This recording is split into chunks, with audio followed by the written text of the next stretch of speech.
अस्सलाम वालेकुम। क्लास कैसे हैं आप सब? आवाज़ क्लियर है आप सबको मेरी?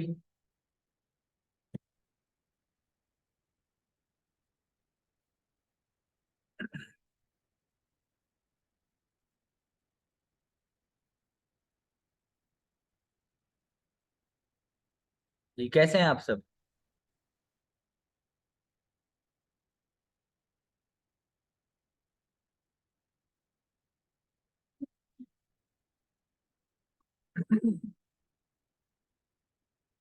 ओके, क्लास स्टार्ट करते हैं आज का टॉपिक। ठीक है। अल्लाह का शुक्र, मैं भी ठीक हूँ बेटा। ओके। माइक्रोबायोलॉजी हमारा कंटिन्यू था। तो माइक्रोबायोलॉजी स्टार्ट करते हैं। चैप्टर नंबर 1 है जो कि हम कर रहे हैं। ठीक है। चैप्टर नंबर 1 पे आज हमने टॉपिक करना है फ्लोरा की अक्रंस, फ्लोरा के लोकेशंस। जो वो हमारी बॉडी के अंदर फ्लोरा होता है उसके लोकेशंस कहाँ पे हैं, वो कहाँ कहाँ अकर होता है बॉडी के अंदर। ठीक है।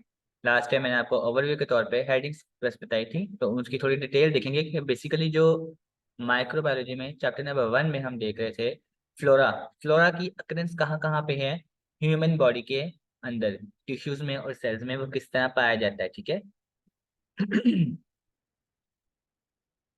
स्टार्ट करते हैं। जो फ्लोरा है बेसिकली वो देखें आपकी डिफरेंट बॉडी के टिश्यूज या फिर बॉडी के ऑर्गन्स, बॉडी के सेल्स वगैरह पे पाया जाता है, मौजूद होता है वहाँ पे। स्किन कह लें, oral cavity, respiratory tract etcetera. तो हम बारी बारी देखेंगे कि बेसिकली इनमें कहाँ कहाँ जो है उनकी प्रेजेंस होती है, कहाँ कहाँ मौजूद होते हैं नॉर्मल फ्लोरा।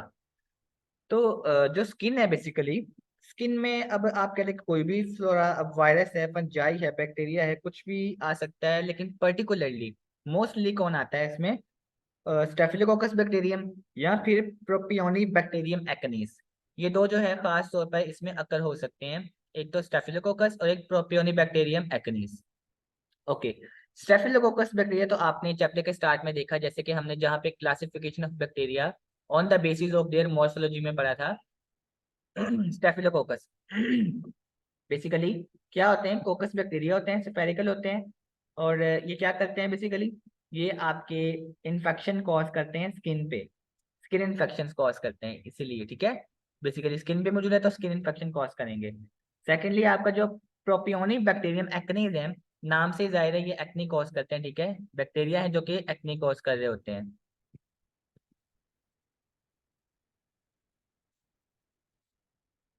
एक्नी कॉज करते हैं। जब आपने चैप्टर नंबर 3 बायोकेमिस्ट्री में लिपिड्स का टॉपिक हम पढ़ रहे थे, तो उसमें आपने एक सीबम वैक्स की एक डेफिनेशन पढ़ी थी। सीबम वैक्स यानी कि हमारे नोज के राउंड ऑफ स्किन पे, चिक्स पे एनी टाइम आप कह लो कि जिस तरह आपके स्वेट जो है वो हमेशा प्रेजेंट होता है, कुछ जिस तरह वैक्सी टाइप का सब्सटेंस होता है ऑयली। ठीक है।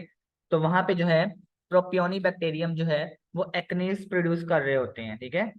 स्किन का आपकी इस तरह से बैक्टीरिया जो है वो वहाँ मौजूद होते हैं, और डेड स्किन सेल्स वगैरह के जो उसमें आप कह लें कि कर सकते हैं, कॉम्प्लिकेशन पैदा कर सकते हैं। अगर नेक्स्ट बात करें ओरल कैविटी में, तो ओरल कैविटी में क्या है बेसिकली? कॉमनली ये क्या कंटेन्स करता है? Members of the genera Neisseria. बेटा पेज नंबर 15 है। तो कॉमनली क्या होता है? Genera Neisseria. अच्छा, जेनरा नेसेरिया बेसिकली क्या होता है? Genus Neisseria. नेसेरिया हमने पहले भी देखा था, एक बैक्टीरिया है। ठीक है। लार्जेस्ट जीनस ऑफ बैक्टीरिया है। इस जीनस का लार्जेस्ट बैक्टीरिया है नेसेरिया। ये क्या करता है? ये आपकी जो एनिमल्स है बेसिकली, एनिमल्स की म्यूकोसल सरफेस को कॉलोनाइज करता है। एनिमल्स की जो म्यूकस की सरफेस होती है उनमें कॉलोनाइज हो रहा होता है ये नेसेरिया बैक्टीरियम। ठीक है। इसके अलावा कुछ कुछ स्पीशीज में ह्यूमंस को भी कॉलोनाइज करता है, कुछ स्पीशीज में। ठीक है। ह्यूमंस को भी कॉलोनाइज कर रहा होता है, इसलिए इसका यहाँ पे मौजूद है ओरल कैविटी का। और अगर नेक्स्ट बात करें तो आपका सेकेंडली एक मौजूद होता है, जैसे कि आपने देखा है यहाँ पे मेंशन है आपकी बुक पे, बैक्टीरिया, बैक्टेरोइड्स, बैक्टेरोइड्स, बैक्टेरोइड्स। और इसके अलावा एज वेल एज लेप्टोट्राइकिया। लेप्टोट्राइकिया क्या है बेसिकली? लेप्टोट्राइकिया एक ग्राम नेगेटिव बैक्टीरिया है और एक बेसिलस टाइप का बैक्टीरिया है आपका। जो एक लेप्टोट्राइकिया बैक्टीरिया है वो एक ग्राम नेगेटिव बैक्टीरिया में आता है। सेकेंडली ये एक बेसिलस टाइप बैक्टीरिया, मतलब रॉड शेप है इनकी। हमने स्टार्ट में पढ़ा था कि जो बेसिलस बैक्टीरिया होते हैं वो रॉड शेप होती है, उनकी रॉड नुमा होते हैं। ठीक है। जिस तरह सलाख होती है। अच्छा, तो ये बेसिलस होते हैं बैक्टीरिया, और ये सबसे कॉमनली ऑब्जर्व किए जाते हैं ओरल कैविटी में, सबसे कॉमनली ह्यूमन की ओरल कैविटी में पाए जाते हैं ये। आगे अगर बात करें तो एक बैक्टीरिया मौजूद है, डिप्थेरॉइड्स या डिप्थेरॉइड लाइक बेसिलाई, डिप्थेराइड लाइक बेसिलाई या फिर डिप्थेरॉइड्स, कुछ भी कह सकते हैं। डिप्थेरॉइड्स क्या होते हैं? ये एरोबिक होते हैं बेसिकली, ठीक है। उसके अलावा आप कह सकते हो कि ग्राम पॉजिटिव बैक्टीरिया हैं। आपके डिप्थेरॉइड्स बैक्टीरिया ग्राम पॉजिटिव बैक्टीरिया हैं। या आप साथ साथ लिख लिया करें, जो मैं बताता हूँ कौन सा बैक्टीरिया ग्राम पॉजिटिव है और कौन सा ग्राम नेगेटिव है। अच्छा, तो आपका जो डिप्थेरॉइड्स है वो एक ग्राम पॉजिटिव बैक्टीरिया है, और ये भी बेसिलाई बैक्टीरिया है। ये भी बेसिलस है, ठीक है, आपका रोड शेप बैक्टीरिया है। क्या करता है बेसिकली ये, आप कह सकते हो कि ग्रेन्यूल्स की लैक जो है वो अकर कर सकता है। जो ग्रेन्यूल्स होते हैं आपके शुगर्स मॉलिक्यूल्स वगैरह होते हैं, ठीक है, प्रोटीन्स वगैरह, उनमें लैक कर सकता है, उनकी लैकनेस हो सकती है। नेक्स्ट बात करें अगर आपके रेस्पिरेटरी ट्रैक्ट पे, रेस्पिरेटरी ट्रैक्ट पे, तो आप देखें रेस्पिरेटरी ट्रैक्ट में आपके कुछ स्पीशीज ऑर्गेनिजम्स होते हैं, उन्हें कहते हैं न्यूमोकोकाई बैक्टीरिया वगैरह होते हैं मौजूद। इसके अलावा Haemophilus and mycoplasma, Haemophilus and mycoplasma. अच्छा, हीमोफिलस बेसिकली क्या होते हैं? हीमोफिलस एक एक ऐसे टाइप का बैक्टीरिया है जो इन्फ्लुएंजा कॉज करता है, इन्फ्लुएंजा कॉज करता है, नजला जुकाम वगैरह जिसे कहते हैं आम लफ्जों में, ठीक है, ये कॉज करता है बैक्टीरिया। और माइकोप्लाज्मा बेसिकली क्या है? माइकोप्लाज्मा आपका, ये आपकी जो स्क्रीन शेयर हो रही है इस पे माइकोप्लाज्मा के स्पेलिंग थोड़े से आपके आप कह रहे हैं कि थोड़ी सी इसमें मिस्टेक है। माइकोप्लाज्मा ये, ठीक है। माइकोप्लाज्मा क्या होता है बेसिकली? माइकोप्लाज्मा एक बैक्टीरिया या एक जर्म जो कि इन्फेक्ट कर सकता है different parts of our body, ये होता है माइकोप्लाज्मा, ठीक है। अ बैक्टीरिया और a germ that can infect over different parts of body.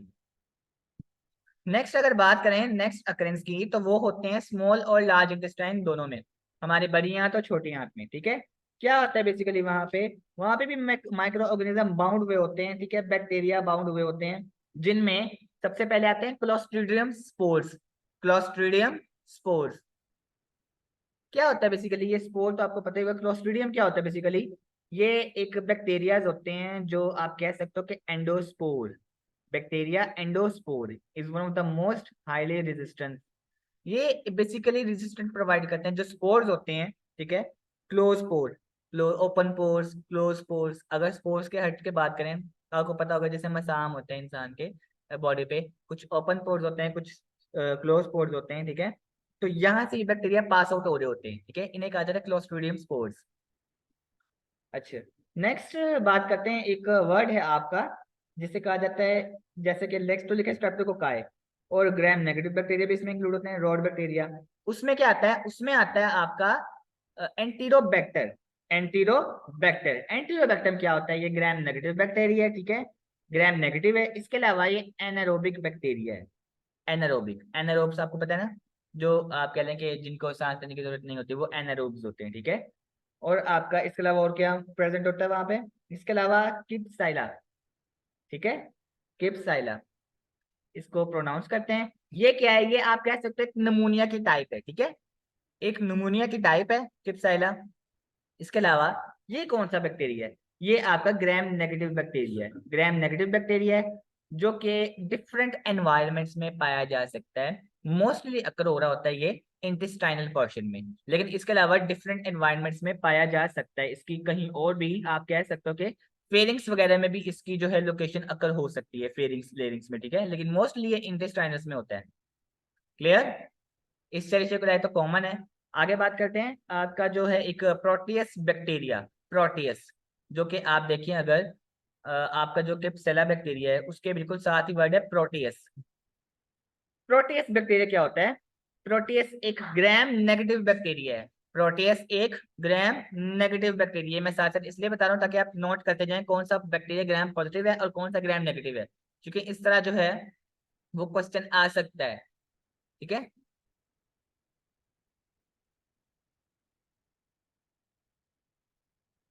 Pneumonia एक रेस्पिरेटरी डिजीज है, लेकिन रेस्पिरेट अगर आप ओरल कैविटी से बात करो, ओरल कैविटी से बात करना स्टार्ट करो, जिस तरह एनाटॉमी में देखा था, एक स्टेप बाय स्टेप इंसान की ह्यूमन बॉडी में एक स्टेप बाय स्टेप लोकेशन है, फेरिंग्स, लेरिंग्स, एसोट्रेकिया, oesophagus, then stomach, then intestines. तो ये सारे जो पार्ट्स हैं, सारे पोर्शन एक दूसरे से अटैच हैं। तो क्लिप्सेला क्या होता है, ये आपके इंटेस्टाइनल पोर्शन में मेजरली प्रेजेंट होता है, ठीक है। लेकिन कभी कभी ये आपके ओरल कैविटी में आपका ट्रैवल कर सकता है, लेकिन मोस्टली इसकी लोकेशन आपकी इंटेस्टाइनल पोर्शन में ही रहती है। कभी कभी किसी वेरिएशन की सूरत में अप्स एंड डाउन ये ट्रैवल कर सकता है, ये है, ठीक है। तो प्रोटिस्ट बैक्टीरिया आपका एक ग्राम नेगेटिव बैक्टीरिया है। ये भी रॉड शेप बैक्टीरिया, मतलब बेसिलस बैक्टीरिया है। प्रोटिस्ट भी बेसिलाई की टाइप है, रॉड बैक्टीरिया है। इसके अलावा जो प्रोटिस्ट बैक्टीरिया है वो भी एरोबिक में आता है, एरोब्स में आता है, एरोब्स ऑर्गेनिज्म में, ठीक है। क्लियर है। और अगर बात करें स्यूडोमोनास की, स्यूडोमोनास, तो स्यूडोमोनास क्या होता है, ये आप कह सकते हो कि ये एक serious infection due to Pseudomonas. क्या हो सकता है इसमें, एक टर्म होती है जिसे कहते हैं लाइक हार्ट वॉल्व इन्फेक्शन। जिस तरह दिल के वॉल्व होते हैं, अगर उसका इन्फेक्शन हो जाए, निमोनिया हो जाए, यानी कि रिलेटेड टू रेस्पिरेटरी, अगर फेफड़ों की कोई कॉम्प्लिकेशन है, ठीक है। इसके अलावा अगर दिल में वॉल्व में कोई मसला है, दिल के काम करने में वॉल्व में कोई मसला है, तो वो किस वजह से कोज होता है, स्यूडोमोनास की वजह से। Heart valve complications, heart valve infection, इसके अलावा ब्लड इन्फेक्शन भी इस वजह से कोज हो सकते हैं, ठीक है। अच्छा, नेक्स्ट बात करते हैं कैंडिडा एल्बिकेंस। कैंडिडा एल्बिकेंस क्या है, बेसिकली ये फंजाई है, ये फंजाई में आता है, ठीक है, कैंडिडा एल्बिकेंस। और इन्हें यीस्ट भी कहा जाता है, ठीक है। बेसिकली फंजाई है ये, और ये एक अपॉर्चुनिस्टिक पैथोजन है। अपॉर्चुनिस्टिक पैथोजन क्या होता है वो अभी आगे हमने पढ़ना है, आज के टॉपिक में ही हमारा कवर हो जाएगा। अच्छा, कैंडिडा एल्बिकेंस एक फंजाई है आपका, ठीक है। और ये कॉमन मेंबर है of the human flora. Flora में सबसे कॉमनली कौन होता है, कैंडिडा एल्बिकेंस होता है, सबसे कॉमनली अकर होता है, सबसे कॉमनली प्रेजेंस होती है इनकी। क्लियर। और इसके अलावा कैंडिडा एल्बिकेंस क्या करते हैं, ये कभी कभी outside of the human body भी सर्वाइव करते हैं। इंटरनली तो होते हैं ये, लेकिन कभी कभी बॉडी के आउटसाइड पे भी, आउटर सर्विस पे भी, ये आउटर सर्विस पे भी सर्वाइव कर रहे होते हैं। अच्छा, ये होते कहाँ पे हैं, इनको मेजरली डिटेक्ट किया जाता है गैस्ट्रो इंटेस्टाइनल ट्रैक्ट में, मतलब यानी कि माउथ से लेके आपके इंटेस्टाइन तक के एरिया को, pharynx, larynx, trachea, oesophagus, stomach, ठीक है। इनको ना मोस्टली आप कह लें कि अब तक जो भी डिटेक्शन इनकी हुई है, डिटेक्ट किया गया है इनको इंटेस्टाइनल ट्रैक्ट में किया गया है, जीआईटी ट्रैक्ट में, गैस्ट्रो इंटेस्टाइनल ट्रैक्ट, जिसको एलिमेंट्री कैनाल भी कहा जाता है, जैसे कि हमने एनाटॉमी में पढ़ा था। क्लियर। ओके।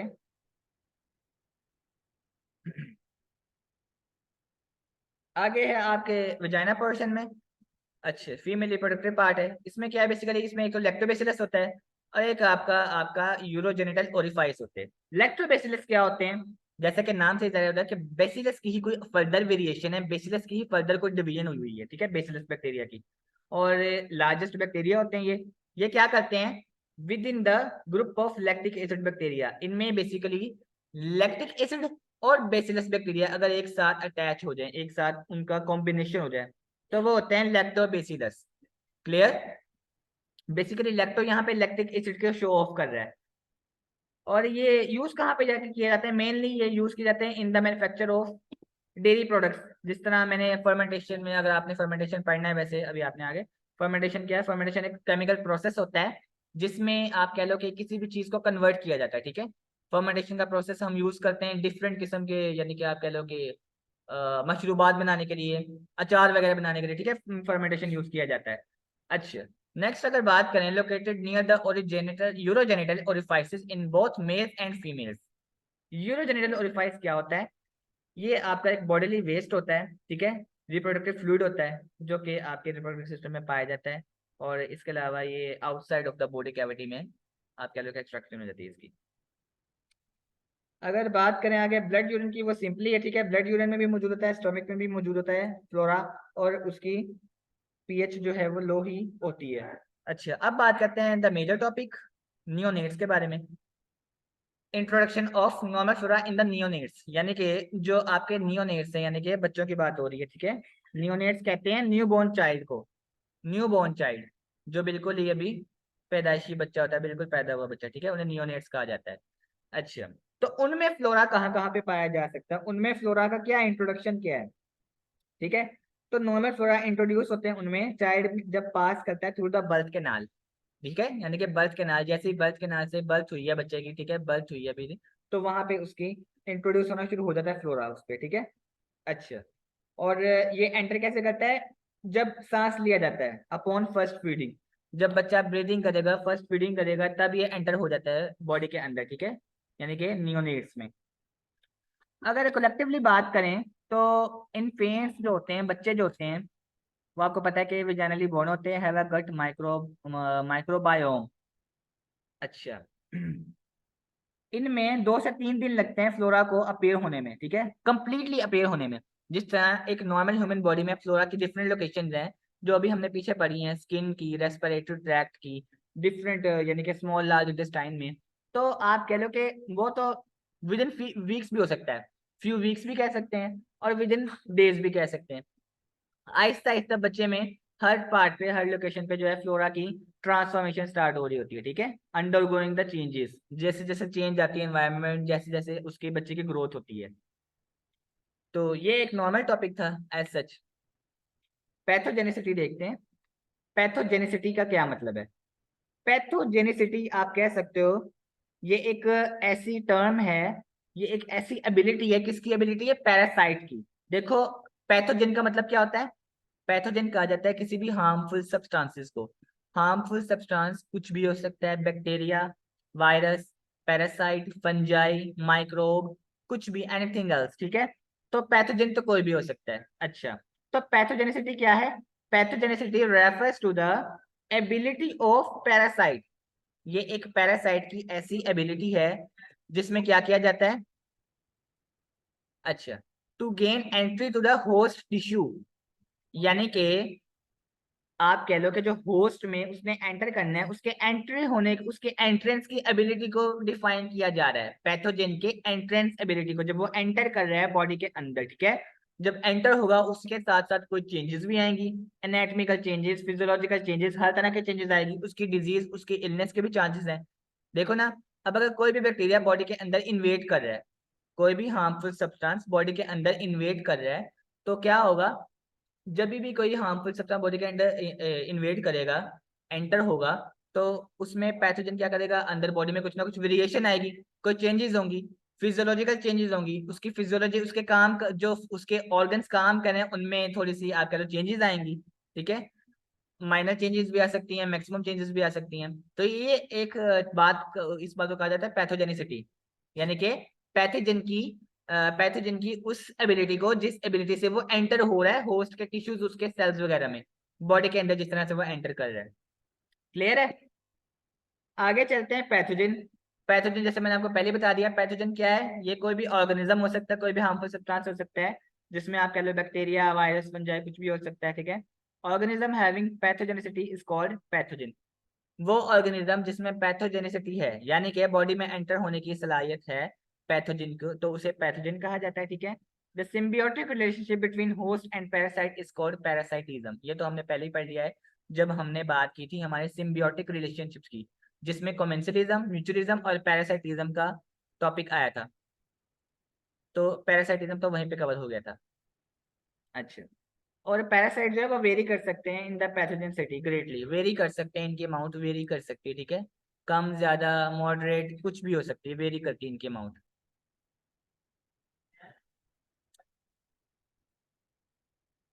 नेक्स्ट टर्म है वायरुलेंसी।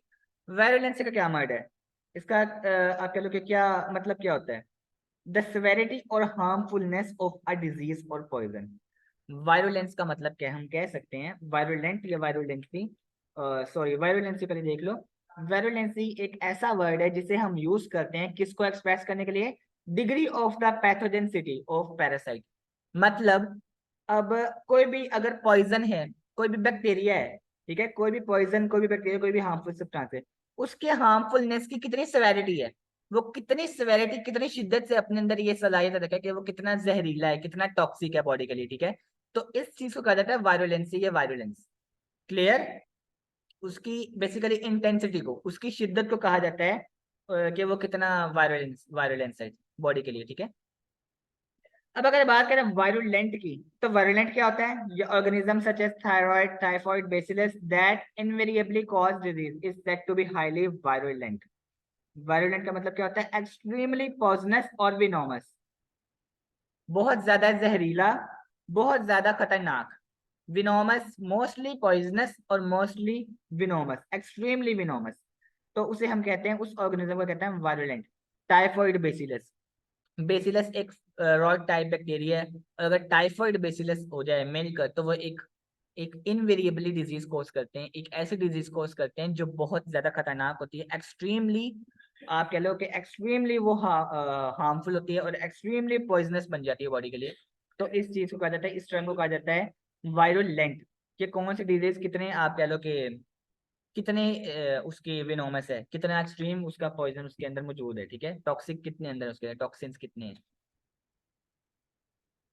अच्छा, यहाँ पे लिखा हुआ है parasites of cholera, plague and typhoid bacilli are well known for their ability to cause serious human disease. यानी कि सबसे ज्यादा सीरियस डिजीज ये कॉज करते हैं, ये वाले पैरासाइट्स कॉज करते हैं। ये जो कॉलरा है, बेसिकली कॉलरा क्या होता है? ये एक एक्यूट डायरिया की इलनेस है, डायरियल इलनेस है बेसिकली, डायरिया, ठीक है, डायरियल इलनेस है। जो क्या कॉज करते हैं, किस वजह से कॉज होते हैं? बेसिकली एक इन्फेक्शन की वजह से। कौन सा इन्फेक्शन? इंटेस्टाइन का इन्फेक्शन। एक इंटेस्टाइन के इन्फेक्शन की वजह से कॉलरा जो है वो अक्कर होता है, पेश होता है। एक डायरिया का, एक डायरिया की बीमारी है, एक्यूट इलनेस है, ठीक है। और इसके साथ साथ विब्रियो कोलरा बैक्टीरिया भी इसमें इन्वॉल्व होते हैं। विब्रियो जो हमने पढ़ा था, कोमा शेप बैक्टीरिया होते हैं विब्रियोस, तो वो भी इसमें मौजूद होते हैं। अगर बात करें प्लेग की, PLAGUE, प्लेग, ये क्या होते हैं? बेसिकली ये एक इन्फेक्शियस डिजीज है, एक इन्फेक्शन करने वाली डिजीज है, इन्फेक्शियस डिजीज है।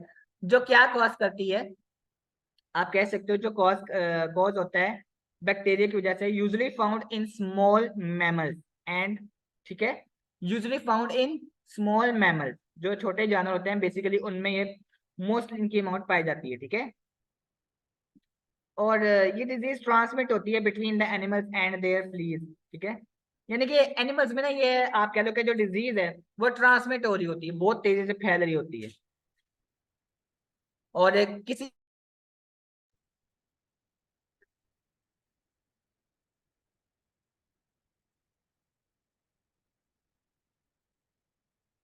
आवाज क्लियर है बेटे सबको मेरी? आवाज आ रही है सबको?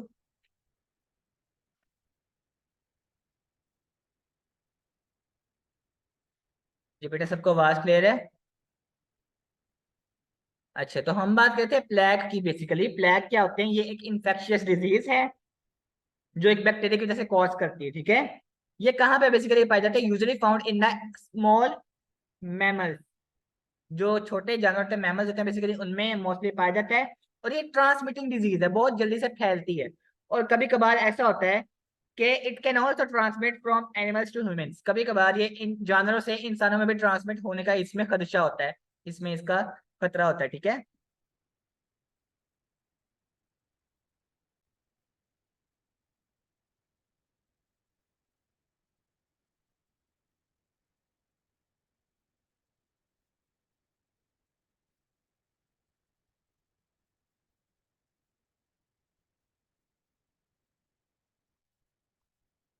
जी, तो हम बात करते हैं मॉडरेटली वायरुलेंट की।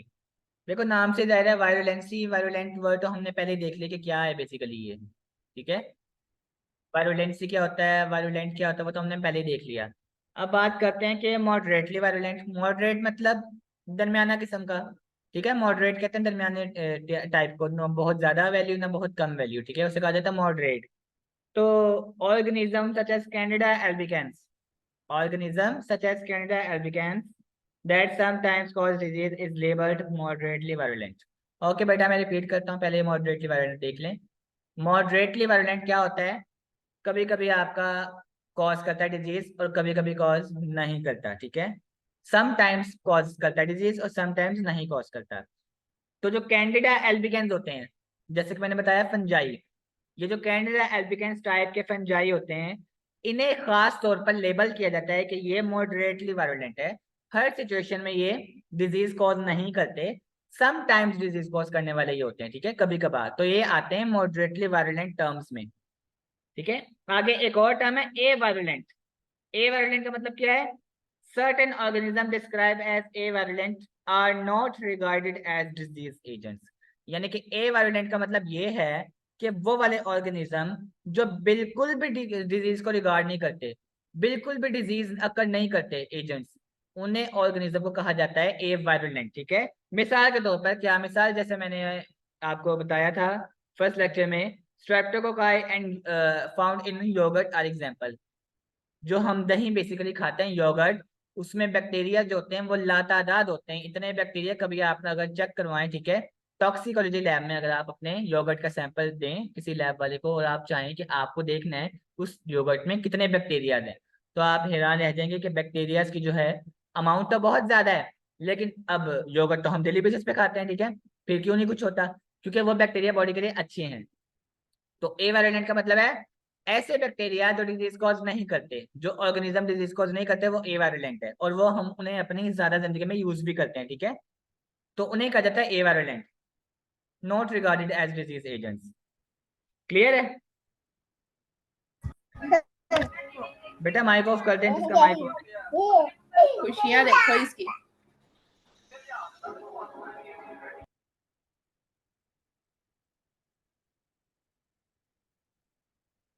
जी बेटा। अच्छा, लास्ट हमारी हेडिंग रहती है अपॉर्चुनिस्टिक पैथोजन। अपॉर्चुनिस्टिक क्या क्या मतलब है? अपॉर्चुनिस्टिक ये माइक्रोब्स होते हैं बेसिकली, जो यूजुअली कॉज नहीं करते डिजीज हेल्दी पीपल्स में। ठीक है।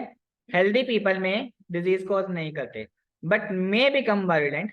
लेकिन या मतलब कर सकते हैं किसमें? आप कह सकते हो अनकॉम्प्रोमाइज एंड हेल्दी इंडिविजुअल्स। देखो अपॉर्चुनिटी का मतलब क्या होता है? मौका। तो अपॉर्चुनिस्टिक उसी से मिलता जुलता वर्ड है। अपॉर्चुनिस्टिक पैथोजन ऐसे बैक्टीरिया से कहा जाता है जो patient to patient, human body to human body vary करता है। क्या मतलब? अगर बॉडी हेल्दी है, ठीक है, बॉडी में हर तरह की रेगुलेशन, एब्जॉर्प्शन, सिक्रीशन सब कुछ नॉर्मल है, फंक्शनिंग, ठीक है, तो क्या करते हैं? अपॉर्चुनिस्टिक पैथोजन उस बॉडी को छोड़ देते हैं, मतलब वहां पे कोई डिजीज कॉज नहीं करते हेल्दी बॉडी में। लेकिन ऐसी बॉडी जिसमें कुछ मिसकंसेप्शन है, कुछ अनहेल्दी सब्सटेंसेस हैं, अनहेल्दी एनवायरनमेंट है, ठीक है, तो उस बॉडी में अपॉर्चुनिस्टिक पैथोजन इन्वेड करके थोड़ा सा नुकसान पहुंचाते हैं, इन्हें कहा जाता है अपॉर्चुनिस्टिक। ठीक है। क्लियर है बात? जी, तो आपका चैप्टर नंबर 1 कंप्लीट है। अब बताएं जिसका जो भी क्वेश्चन है, कोई चीज नहीं समझ आई, कोई पॉइंट नहीं समझ आया, अब पूछें। जी। इल्तिजा बेटा, आपका क्वेश्चन है प्लेग। प्लेग क्या होता है बेसिकली?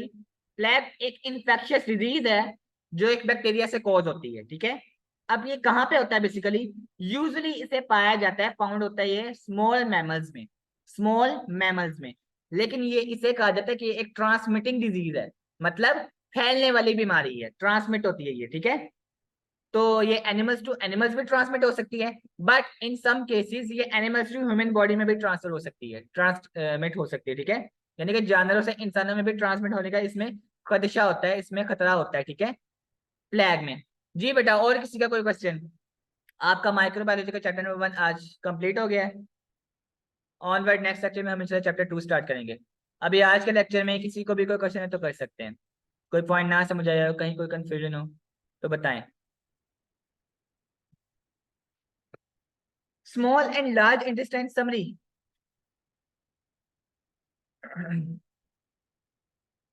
नॉर्मल थोरासिक वही होता है जहां यहाँ पे मेंशन आपकी बुक में। और रही बात स्मॉल इंटेस्टाइन लार्ज इंटेस्टाइन की समरी की, तो बेटा इसकी समरी आप किस हवाले से पूछना चाह रही हैं, एनाटॉमिकली या फिर फ्लोरा के हवाले से? क्योंकि एनाटॉमिकली बात करें तो आपको पता है कि एक एलिमेंट्री कैनाल है, खुराक की नाली, जहां से फूड इनटेक किया जाता है। सबसे पहले फेरिंग्स, लेरिंग्स, ट्रेकिया, एसोफेगस में पास आउट, फिर स्टमक में। स्टमक से क्या होता है, फर्दर आपकी एब्जॉर्प्शन होती है स्मॉल इंटेस्टाइन में, क्योंकि स्टमक जो है वो अटैच है स्मॉल इंटेस्टाइन से, but small intestine large intestine के इनर साइड पे है।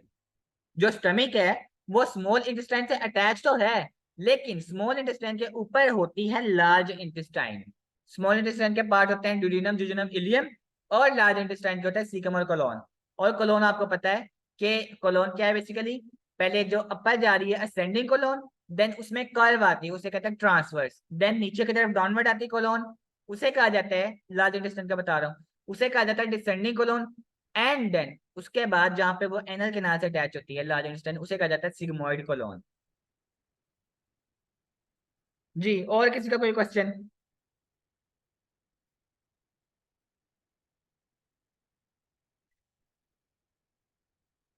जी बेटा, कल हम माइक्रोबायोलॉजी ही इंशाल्लाह स्टार्ट करेंगे और चैप्टर 2 स्टार्ट करेंगे, ठीक है? ताकि माइक्रो का चैप्टर हो जाए, फिर हम दूसरे सब्जेक्ट को करेंगे। अब 2 चैप्टर माइक्रो के कंटिन्यूस कर लेते हैं, ठीक है ना? इंशाल्लाह नेक्स्ट लेक्चर में आपका चैप्टर नंबर 2 माइक्रोबायोलॉजी स्टार्ट करेंगे। आज आपका चैप्टर 1 कंप्लीट हो गया है। अभी में कोई भी कंफ्यूजन है तो बता दें। जी बेटा, नो इश्यू, एग्जाम्पल बहुत ज्यादा है, मैंने आपको ईच एंड एवरीथिंग एक्सप्लेन किया है। लेकिन आपने क्या करना है, आपने एट अ टाइम 2 से 3 नाम पक्के याद करने हैं बैक्टीरियाज के। साथ में आपको ये भी पता होना चाहिए कि जो बैक्टीरिया आप मेंशन कर रहे हो वो ग्राम पॉजिटिव है या ग्राम नेगेटिव है, ठीक है? क्योंकि ये पर्सपेक्टिव एमसीक्यू में आता है कि कौन सा बैक्टीरिया ग्राम पॉजिटिव है, बैक्टीरिया का नाम आ जाता है और पूछा जाता है कि वो कौन सा है, ग्राम पॉजिटिव या ग्राम नेगेटिव है। तो सारे अगर नाम नहीं याद होते तो एट अ टाइम आपको 2 से 3 नाम याद होने चाहिए एग्जाम्पल के लिए। भाई ये जो बैक्टीरिया से एग्जाम्पल है, ठीक है, 2 से 3 नाम मस्ट, इससे कम आपने नहीं करने। जिसमें बहुत ज्यादा है उनमें आप 2 से 3 याद कर लें। जी बेटा, और कोई क्वेश्चन?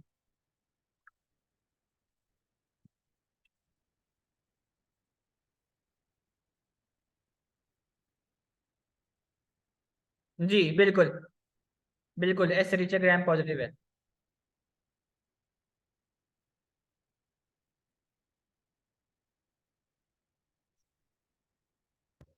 और बेटा साथ साथ याद किया करें, जितना पढ़ाया जाए साथ साथ उसको कवर किया करें। एक साथ ज्यादा हो जाता है सिलेबस, फिर कवर नहीं होता, टेस्ट में भी आपको प्रॉब्लम होती है, ठीक है ना?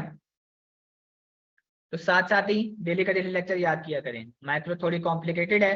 एक्चुअली माइक्रोबायोलॉजी होती है एक रिसर्च बेस्ड।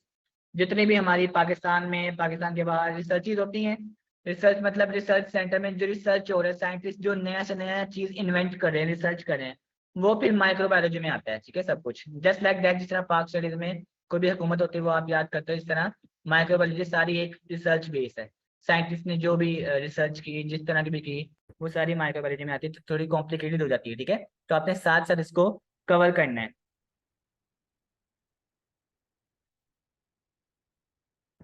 तो आज आपका चैप्टर 1 कंप्लीट हो गया माइक्रोबायोलॉजी का। इस वीक आपका इसी का टेस्ट है, ठीक है, थर्सडे को। माइक्रो के चैप्टर 1 फुल और anatomy remaining half, page number 19 से ऑनवर्ड तक, ये आपका थर्सडे को टेस्ट होगा। माइक्रोबायोलॉजी का चैप्टर नंबर 1 और साथ में एनाटमी रिमेनिंग हाफ, यानी कि पेज नंबर 19 एनाटमी से एंडिंग एनाटमी तक, रिप्रोडक्शन तक। क्लियर है सबको?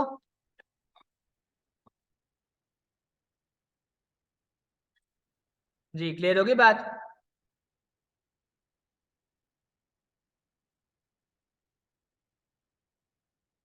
इस थर्सडे को इस वीक आपका माइक्रोबायोलॉजी चैप्टर नंबर 1 का टेस्ट है और साथ में एनाटमी नेक्स्ट हाफ। एग्जाम बेटा जो और सेशन है उनका एग्जाम तो ये दिसंबर के स्टार्ट में एक्सपेक्टेड है।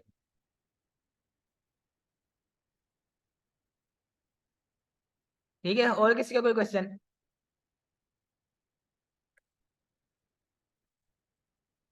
ओके बेटा, ख्याल रखिएगा अपना, ठीक है, अल्लाह हाफिज। बिल्कुल बिल्कुल।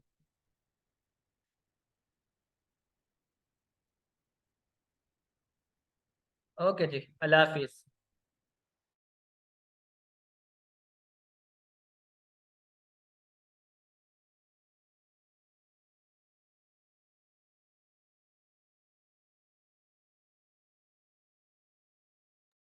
जी बेटा 22-24 ये जो आपका पुराना सेशन है ना, उनके बच्चों का बता रहा हूँ मैं। नए वाले सेशन के पास अभी टाइम है साल का। थर्सडे को आपका चैप्टर 1 माइक्रोबायोलॉजी कंप्लीट, उसके साथ साथ anatomy remaining half. Chapter 1 microbiology complete, साथ में anatomy remaining half, page number 19 से लेके ऑनवर्ड एंड तक एनाटमी, और माइक्रो का चैप्टर नंबर 1 कंप्लीट।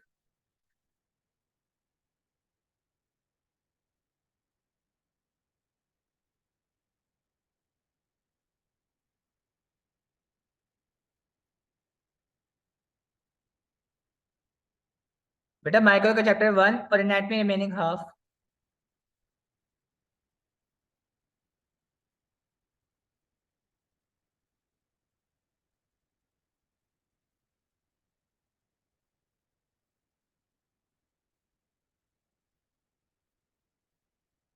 नहीं बेटा थर्सडे को आपका टेस्ट होता है, थर्सडे को ही आपका, इस वीक, इस थर्सडे को, ठीक है। मैंने आपको सेंड कर दिया है, अच्छे से तैयार कीजिएगा। ओके जी, ख्याल रखिएगा अपना, अल्लाह हाफिज़।